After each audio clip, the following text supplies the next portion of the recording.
जय हिंद। दोस्तों, आज का ये वीडियो कुछ कैंडिडेट का जो डिमांड था उस अनुसार बनने वाला है। कहने का मतलब कुछ का डिमांड था कि एएलपी के लिए क्या तैयारी करना पड़ता है, क्या रणनीति बनाना पड़ता है और टेक्नीशियन के लिए क्या रणनीति बनाना पड़ता है, क्या दोनों अलग अलग होता है। तो उन्हीं चीज़ों पर चर्चा करेंगे, उन्हीं विषय पर बात करेंगे। लेकिन बात करने से पहले आपको बता दूं, जैसा कि चैनल का नाम देखें, लोको पायलट अमित आनंद। दोस्तों, इस चैनल को ध्यान में रखते हुए बनाया गया है। कहने का मतलब इस चैनल पर आपको तीन चीज़ हमेशा मिलता रहेगा।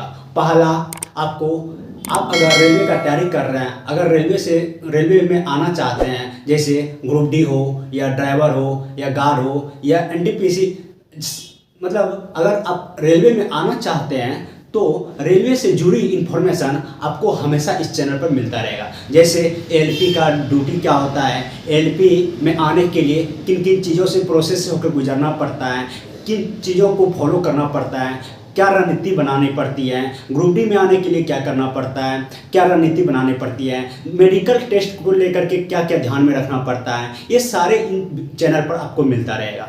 और दूसरा बात ये कि आपको पढ़ना क्या है। जैसे आप देखे होंगे कि आपके बगल में भाई बंधु जो भी तैयारी कर रहे होते हैं, आपसे कम उम्र में, अगर वो आपसे छोटा ही है उम्र में, लेकिन वो सिलेक्ट कर जाता है और वो बगल वाला भैया जो आपसे बड़े हैं वो सिलेक्ट नहीं कर पाते हैं। तो उसके पीछे बस एक ही रीज़न है। जो बंदा कम उम्र में आपके सामने से निकल जाता है और वो जॉब ले लेता है, तो उसके पीछे मात्र एक ही रीज़न है, उसको समय प्लस डायरेक्शन यानी दिशा, यानी कि ये दो चीज़ उसको एक साथ मिल गया। कहने का मतलब आप अगर तैयारी कर रहे हैं तो आपको ये भी अनुभव होना चाहिए, आप जो पढ़ रहे हैं, आप जो तैयारी कर रहे हैं, क्या वो आपके लिए सही हैं, क्या आप जो मेहनत कर रहे हैं वो सही दिशा में जा रहा है आपका मेहनत। इन चीज़ों का बेसिक से ध्यान रखना पड़ता है। अगर इन चीज़ों का आप ध्यान नहीं रखते हैं तो आपका तैयारी वो आपको कहीं ना कहीं नुकसान पहुंचाती है। आप जो मेहनत कर रहे हैं वो आपको नुकसान पहुंचाती है, वो आपका मेहनत सही दिशा में नहीं जा रही है। तो इन सब चीज़ों को देखते हुए इस चैनल को बनाया गया है। ये सब सारी चीज़ें यहाँ इस चैनल पर मिलता रहेगा, क्योंकि YouTube पर भी पढ़ाने वाले बहुत ही अच्छे अच्छे चैनल हैं, बहुत अच्छे अच्छे क्लासेस हैं जो YouTube पर पढ़ाए जाते हैं, लेकिन वहाँ पर ये सब सारी चीज़ें जानकारी नहीं मिलेगी, क्योंकि ये जानकारी सिर्फ आपको एक रेलवे एम्प्लॉय ही दे सकता है।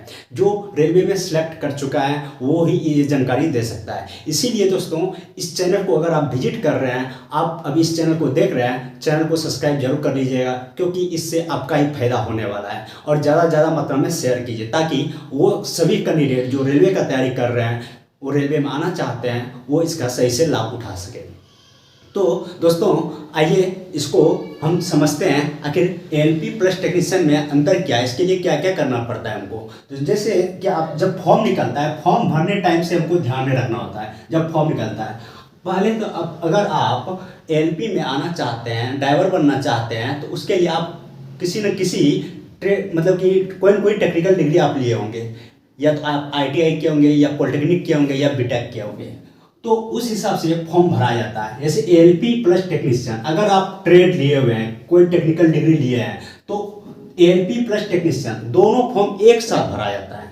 जो फॉर्म आप भरते हैं उसी में दोनों चूज करने का ऑप्शन रहता है, दोनों में आप टिक लगाइए। बस फर्क ये होता है कि आप पहले एएलपी को रखते हैं फर्स्ट चॉइस में, कि पहले फर्स्ट चॉइस में एएलपी को रखते हैं, एएलपी को, या फिर टेक्नीशियन को। सेकंड चॉइस में आप टेक्नीशियन को रखते हैं या एएलपी को। इसका बहुत बड़ा इसके पीछे भी एक रीजन है। अगर आप ट्रेड किए हैं तो फर्स्ट चॉइस में क्या रखना है वो, अगर आप ट्रेड नहीं किए हैं तो आप सीधा एएलपी के दायरे से बाहर है, आप ड्राइवर नहीं बन सकते हैं। आप डायरेक्ट क्या भरेंगे, टेक्नीशियन जो फॉर्म होता है, डायरेक्ट सिर्फ टेक्नीशियन फॉर्म भरेंगे, सिर्फ टेक्नीशियन भरेंगे। लेकिन अगर आप ट्रेड लिए हुए हैं, कि कोई ट्रेड से आप कुछ आईटीआई किए हुए हैं, पॉलिटेक्निक किए हुए हैं, बीटेक किए हुए हैं, तो आप एएलपी प्लस टेक्नीशियन दोनों फॉर्म भरेंगे एक साथ। लेकिन वहां पर आपको ध्यान रखना पड़ता है कि फर्स्ट चॉइस में आप एएलपी रखते हैं या सेकंड चॉइस में आप टेक्निकल रखते हैं।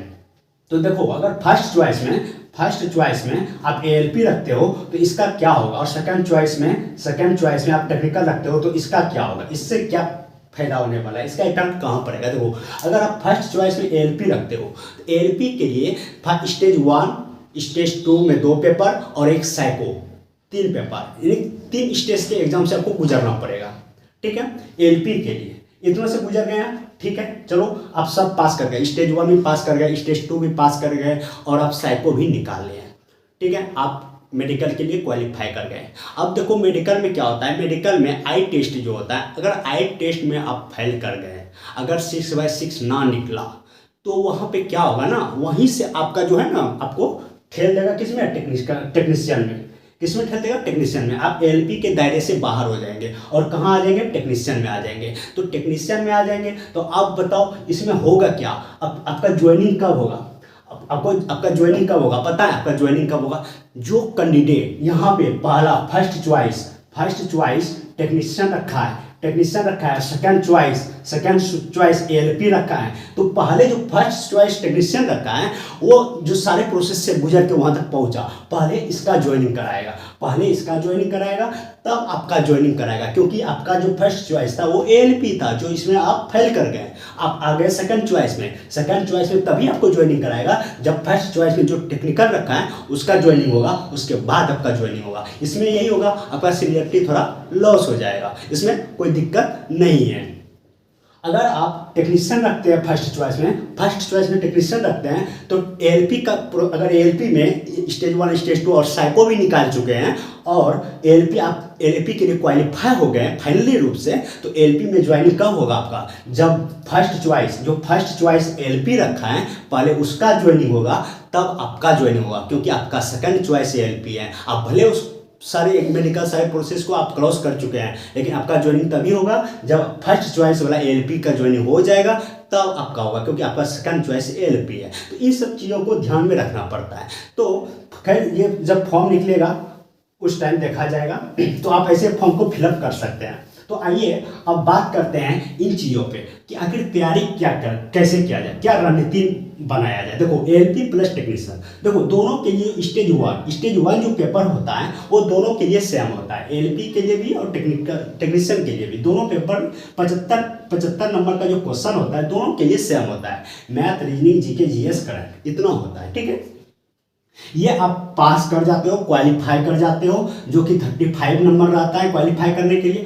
अगर ये आप क्वालिफाई कर जाते हो तो आप स्टेज 2 में बैठोगे। किस में बैठोगे, स्टेज 2 में बैठोगे। स्टेज 2 में आपका रास्ता अलग हो जाता है। देखो रास्ता क्या अलग होगा, स्टेज 2 में जो टेक्निकल डिग्री लिए हुए है, जैसा कि हम बताए कि ट्रेड, कोई भी ट्रेड, आईटीआई, बीटेक, पॉलिटेक्निक कुछ भी किया हुआ है और कुछ ट्रेड वो टेक्निकल डिग्री लिया हुआ है, तो क्या करेगा, एलपी प्लस टेक्नीशियन दोनों एक साथ बैठेगा एग्जाम में, एक साथ बैठेगा और दोनों 2 एग्जाम से गुजरेगा।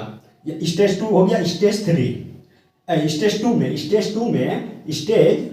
2 में दोनों जो पेपर देगा, पेपर 1 और पेपर 2 ये एग्जाम देगा। पेपर 1 देगा और पेपर 2 देगा, ये दोनों एलपी प्लस टेक्नीशियन। पेपर 1 में क्या देगा, पेपर 1 में वो ट्रेड देगा, जो ट्रेड से टेक्निकल डिग्री लिया है वो ट्रेड का एग्जाम देगा। और पेपर 2 जो देगा वो 100 नंबर करेगा, जो आपका मेरिट बनाएगा। ये दोनों देगा एलपी प्लस टेक्नीशियन। यहाँ तक अगर ये दोनों पास कर जाता है तो दोनों को साइको देना पड़ेगा, मेमोरी टेस्ट यानी कि दोनों को साइको देना पड़ेगा, इस दोनों को। आप देखो यहाँ पे क्या होगा, साइको में जो कैंडिडेट फेल हो गया, देखो जो कैंडिडेट फेल हो गया, साइको में जो कैंडिडेट फेल हो गया वो कहाँ चला गया, टेक्नीशियन में चला गया।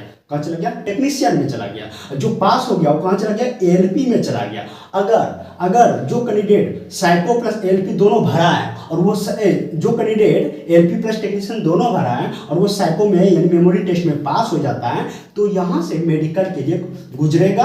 और उस कैंडिडेट का जो एलपी का मेडिकल होता है उसका दोनों मेडिकल है, एलपी प्लस टेक्नीशियन मेडिकल एक ही में आ जाएगा, उसके साथ में दोनों मेडिकल होगा, वो दोनों मेडिकल देगा। अगर वो एलपी का मेडिकल पास कर जाता है तो उसको एलपी में रखा जाएगा, ना कि टेक्नीशियन में, ध्यान रखिएगा, ठीक है। उसको एलपी में पोस्ट जो मिलेगा उसको एलपी मिलेगा। और जो साइको में फेल हो गया वो टेक्नीशियन में चला गया, और टेक्नीशियन में जब चला गया उसका देन वहां से मेडिकल हो जाएगा। जैसे टेक्नीशियन में जाएगा वहां उसका मेडिकल हो जाएगा। उसका साइको तो फेल हो गया, वो डायरेक्ट कहाँ चला जाएगा, मेडिकल में चला जाएगा, समझ गया।